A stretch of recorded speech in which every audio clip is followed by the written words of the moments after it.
I believe we're all children of God and that He loves us. I feel like nobody has a life that's perfect. I don't feel like I have a perfect life. I've been thrown so many challenges. I see that in the lives of my ancestors as well.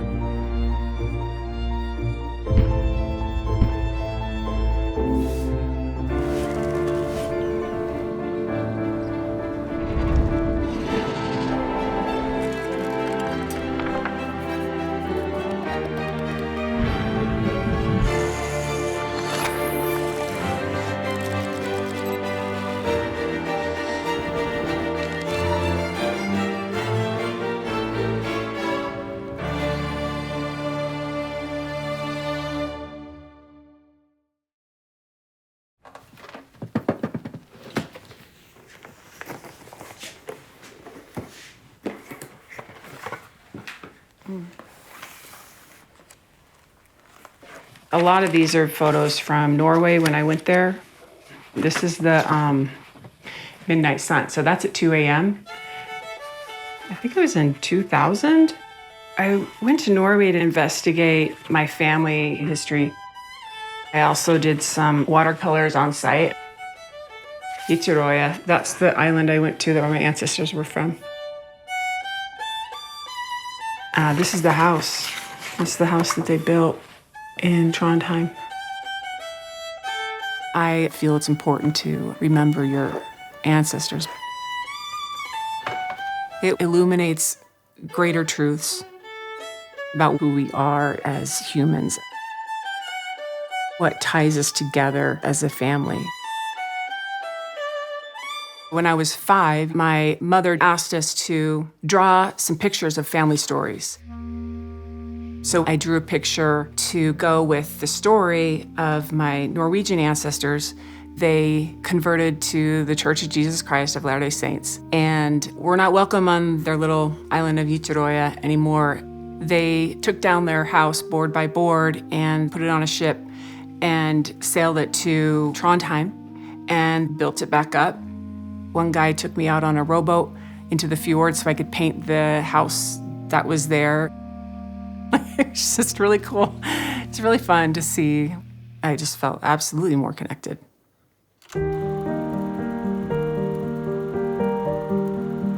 My mom got her master's in art education. She had 6 kids, and one of the ways that she occupied us was to have us make artwork. And so that's something I was exposed to from a very young age. My faith community has really affected my artwork, most importantly through my family, because that's where I learned art from. As I'm making artwork, I guess I feel like there's a truth to it. I want someone else to experience how I feel, kind of that awe or wonder.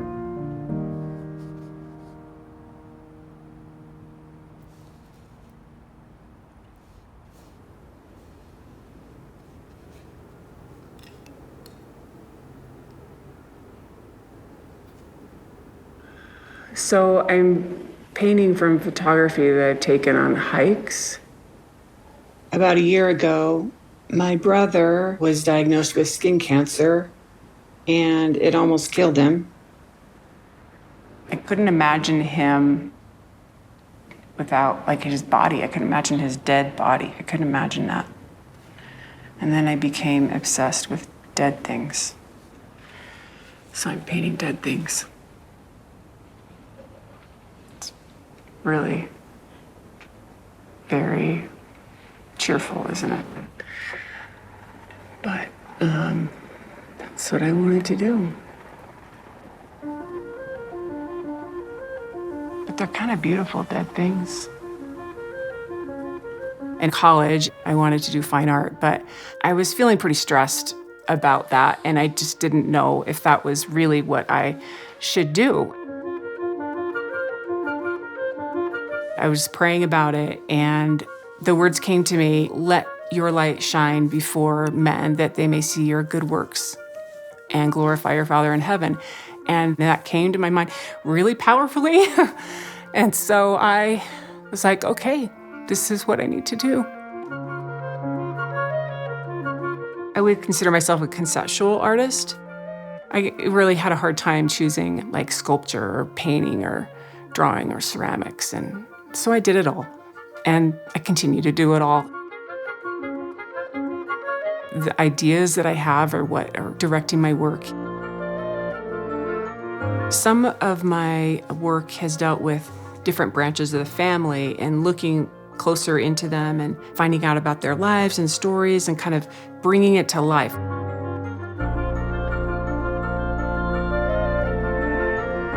Growing up, I moved around a lot. I didn't really have a place where I was from, but I knew who I was from. Exploring my family history, it puts my life into perspective. I'm not the only person that has dealt with something that's really difficult.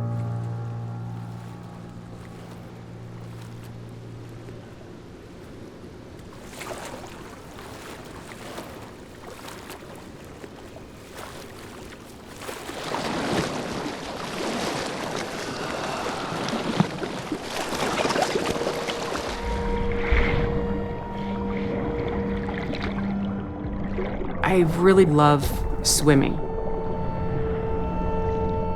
Keeping myself physically active is a really great thing for me to connect my mind and my body. The best thing you can do for your brain is exercise. In 2008, I was diagnosed with MS. I had many, many lesions on my brain. After I was diagnosed, my mother told me that she had MS, and she had never, ever shared that with her kids. And I found that very shocking.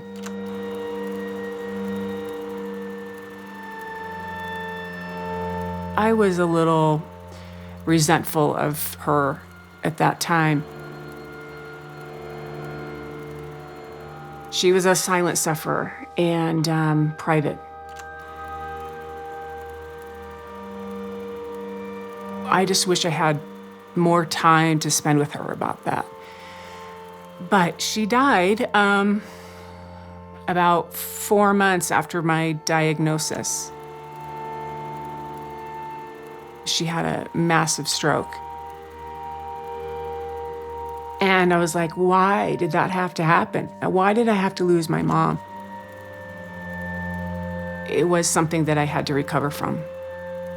I felt like the wind was knocked out of my sails. I looked like I was fine. You couldn't tell that I had MS. You couldn't tell that I was not doing well emotionally and upset and depressed and feeling like things weren't fair.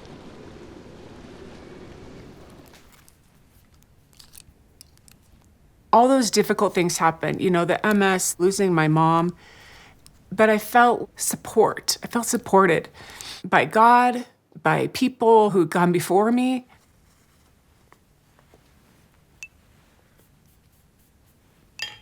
I wanted to see what would it look like if each person was the same shape and they were connected into each other as they are in this genealogy chart that became three-dimensional.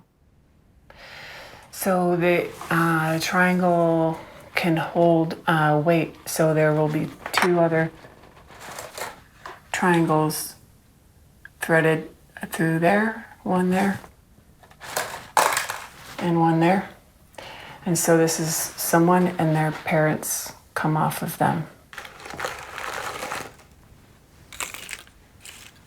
And I write their name, birth date, birthplace, death date, if it's known. And then that's a record of that person.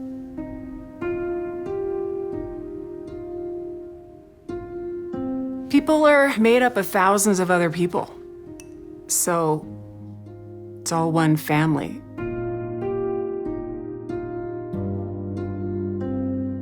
When I would write the names on a triangle, I knew that that represented a whole life.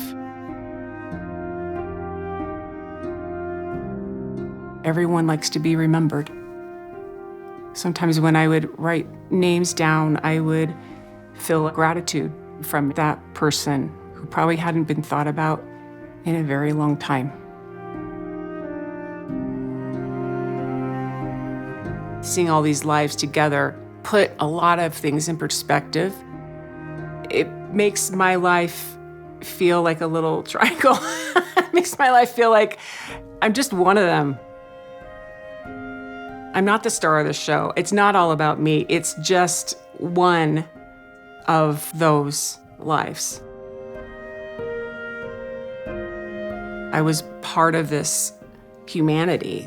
That's what it is to be human. It's to have joy and connection with others and go through some difficult things everybody has.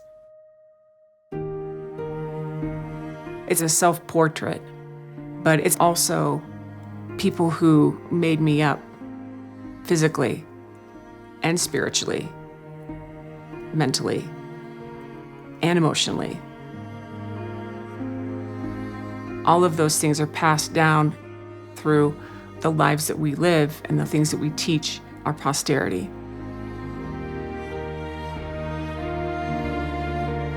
My mother, she loved my artwork. Yeah, so I miss her.